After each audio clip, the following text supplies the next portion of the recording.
El Evangelio de este domingo proclama el envío de Jesús a sus 12 apóstoles, con una serie de consejos que cada uno de ellos merecería una atención muy especial. ¿Qué consejos les dio Jesús a los 12 a la hora de ir a predicar? Los consejos son variados, como veis, de cómo ser acogidos, de no llevar dinero de sobra, sino lo mínimo y necesario. Pero me quiero fijar en un consejo concreto que creo que tiene muchas aplicaciones prácticas para nuestra vida cristiana. Jesús envió a los 12, les envió de 2 en 2. Y esto es muy significativo, les envió de 2 en 2. Sabiendo que con ello estaba limitando a la mitad el número de lugares a los que iban a llegar. Porque claro, si iban de 2 en 2, podían llegar a la mitad de lugares que se iban solos. ¿Por qué Jesús envió a los apóstoles de 2 en 2? Porque también Jesús estaba pensando en el cuidado espiritual de aquellos que iban a ser evangelizadores. Y creo que eso tiene una aplicación tanto para los sacerdotes, para los que tenemos una vocación especial apostólica en nuestra vida, como para el resto de las vocaciones. Porque todo cristiano está llamado a ser testigo, a ser apóstol, a ser evangelizador. Pero lo curioso es que Jesús dice, bien, pero hacedlo de 2 en 2. No vayas tú a solas. Jesús es consciente de que existe un gran peligro en la soledad. Existe un gran peligro. Cuando uno tiene tentaciones, cuando es tentado, cuando el demonio nos quiere liar con pensamientos complejos, etc., muchas veces solamente con que uno, esas tentaciones, esos líos mentales que tiene, con que haga el esfuerzo de compartirlos con alguien, ponerlos encima de la mesa, ya solamente con ese esfuerzo se le disipan muchas dudas. Las dudas suelen ser mucho más fuertes cuando nosotros mismos las comemos, las guisamos, sin compartirlas con nadie. Somos mucho más vulnerables en la soledad. Además, también es obvio que en la vida suele haber momentos diferentes. Hay altibajos en nuestra vida. Espiritualmente no estamos siempre igual.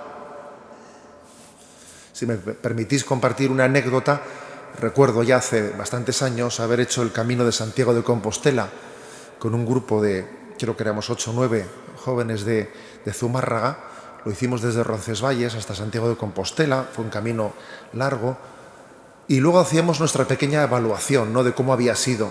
Y recuerdo que una cosa que nos llamó la atención a la hora de hacer una lectura de cómo había ido esa experiencia fue el hecho de decir que todos los que formábamos ese grupo habíamos tenido algún día o más de un día malo.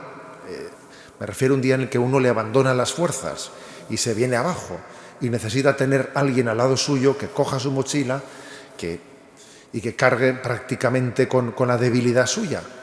Pero decíamos, afortunadamente siempre esos días malos han sido a turnos, no nos han tocado a varios a la vez. Un día le tocaba a uno, otro día le tocaba a uno, al otro, y había como una especie de providencia de compartir la debilidad y la fortaleza de unos y otros. Sí, había una providencia. Parece que Dios nos cuidaba de decir, no todos se debilitan al mismo tiempo. Por eso también Jesús les envió de 2 en 2. Además, creo que en este tiempo en el que vivimos, ser cristiano por libre, en solitario, todavía tiene más riesgos que nunca, porque es muy fácil acomplejarse.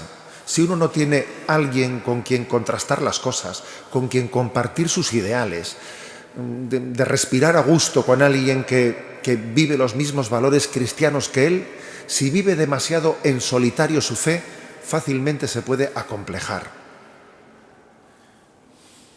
La fe crece cuando se comparte. Hay un valor muy grande del testimonio de unos hacia otros. Por eso creo que cuando Jesús dice id de 2 en 2, pues es una buena ocasión para que nosotros nos hagamos las siguientes preguntas. Yo tengo a alguien en mi vida, en mi entorno, con el que, así de una manera personal e íntima, puedo compartir mi fe con él y puedo expresarle mis alegrías espirituales y hacerle bien a él y él también hacerme bien a mí. O cuando tengo mis problemas, mis agobios, mis dudas, tengo con quien expresarlas para ser ayudado, para ser iluminado. Hagámonos esa pregunta, porque es muy significativo que Jesús les enviase a los suyos de dos en dos. El Señor no nos quiere autosuficientes, no, autosuficientes nunca. Nunca encontraremos un texto en los Evangelios, en la palabra de Dios, en el que se subraye la importancia de ser autónomo y autosuficiente. Eso no cuadra con el estilo de la palabra de Dios. Quiere que también veamos reflejado su rostro en quien camina junto a nosotros. Pensémoslo y en este tiempo también de descanso, pidémosle al Señor saber elegir nuestros compañeros de camino, saber también buscar a los compañeros espirituales, nuestros acompañantes espirituales. Uno necesita tener acompañantes espirituales, ser acompañado y acompañante. Que el Señor nos dé esa gracia de caminar ayudándonos unos a otros en esta meta hacia el encuentro con Él.